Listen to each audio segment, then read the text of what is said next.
السلام علیکم، کیسے ہیں سب لوگ؟ خیریت سے ہیں؟ ہم لوگ آئے تھے ناران، نکلتے ہوئے میری امی نے زبردستی 2-3 جیکٹس رکھوائیں، ٹریک سوٹ موٹا سردیوں والا رکھوایا، کہتی بیٹا سردی بڑی ہے وہاں۔ تو میں نے حالانکہ ویدر فورکاسٹ چیک کر لیا تھا، میں نے کہا امی وہاں بڑی دھوپ نکلی ہوئی، آج کل موسم ٹھنڈا نہیں ہے۔ تو امی نے کہا کہ نہیں، تم جو ہے وہ رکھ لو، اگر تم بیمار ہو گئے تو میں کیا کروں گی۔ اچھا، میں نے ان کی ضد پہ رکھ تو لی۔ اب یہ دیکھ سکتے ہیں آپ، دھوپ نکلی ہوئی ہے، کوئی سردی نہیں ہے، کسی قسم کی جو ہے وہ کوئی بارش نہیں ہے، ٹی شرٹ پہنی ہوئی ہے، اور جیکٹس ہماری جو ہیں جو لے کے آئے ہیں وہ ضائع جائیں گی۔ اب بات کرنے کا مقصد یہ ہے کہ دیکھیں، ہم لوگ جب نکلتے ہیں کسی بھی ناردرن ایریاز میں تو ہماری ماؤں کو کتنی فکر ہوتی ہے ہماری کہ میرا بیٹا اگر بیمار ہو گیا تو میں کیا کروں گی۔ آپ نے کبھی یہ سوچا ہے کہ ہمارے جو بوڑھے ماں باپ ہیں، اگر ہمیں کچھ ہو گیا تو فائنینشلی کیا لاس ہوگا ان کا؟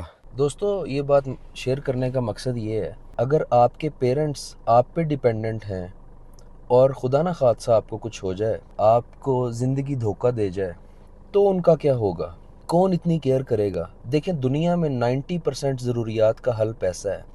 اگر آپ کے پاس پیسہ ہے تو 90% ضروریات پوری ہو جاتی ہیں۔ جو باقی کی 10% ہے نا، ہم اصل میں گھر کی 10% ضروریات پوری کرتے ہیں، باقی 90% پیسہ ضروریات کو پورا کرتا ہے۔ اب یہ الگ بات ہے کہ انکم آپ جنریٹ کر رہے ہیں، سورس آف انکم اس گھر کا آپ ہیں۔ تو آپ نے کبھی یہ سوچا ہے کہ اللہ نہ کرے آپ کو کچھ ہو جائے تو آپ کے پیرنٹس کہاں جائیں گے؟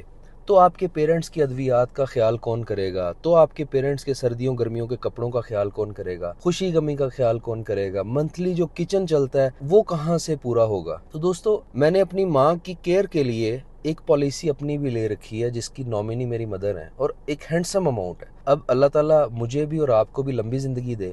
پالیسی کروانے کا یہ مقصد نہیں ہوتا کہ بندہ اس دنیا سے چلا جائے گا۔ پالیسی کروانے کا مقصد یہ ہوتا ہے کہ خدا نہ خواستہ اگر کوئی برا وقت آ گیا تو میری ماں کو اتنے پیسے ضرور مل جائیں کہ اسے کسی کے آگے ہاتھ نہ کرنا پڑے۔ خواہ آپ کے بہن بھائی بہت کیئرنگ ہو، لوننگ ہو، لیکن اگر آپ کی ماں یا آپ کے بوڑھے باپ آپ کے ساتھ رہتے ہیں تو آپ اس نیت سے ایک پالیسی ضرور کروا رکھیں خدا را، کہ اللہ نہ کرے اگر آپ کو کچھ ہو جائے تو آپ کے پیرنٹس کو ایک ہینڈسم اماؤنٹ مل جائے۔ تو یہ بات کرنے کا مقصد یہ تھا کہ دیکھیں، ہمارے پیرنٹس کو ہماری کتنی فکر ہے، تو ہمیں بھی ان کی فکر کرنی چاہیے یار۔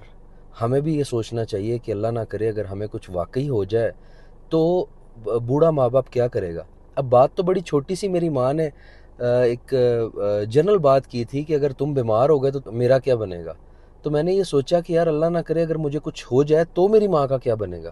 تو میں نے سوچا آپ سے بھی، دوستوں سے، یہ ایکسپیرینس شیئر کروں، یہ بات شیئر کروں، تاکہ جس طرح میں نے اپنی ماں کے لیے ایک پالیسی کروا رکھی ہے جس کی نامنی میری مدر ہیں، اسی طرح آپ بھی خدا را ایک پالیسی ضرور کروا لیں جس کی نامنی آپ اپنے ماں باپ کو کریں۔ تھینک یو سو مچ، جزاک اللہ۔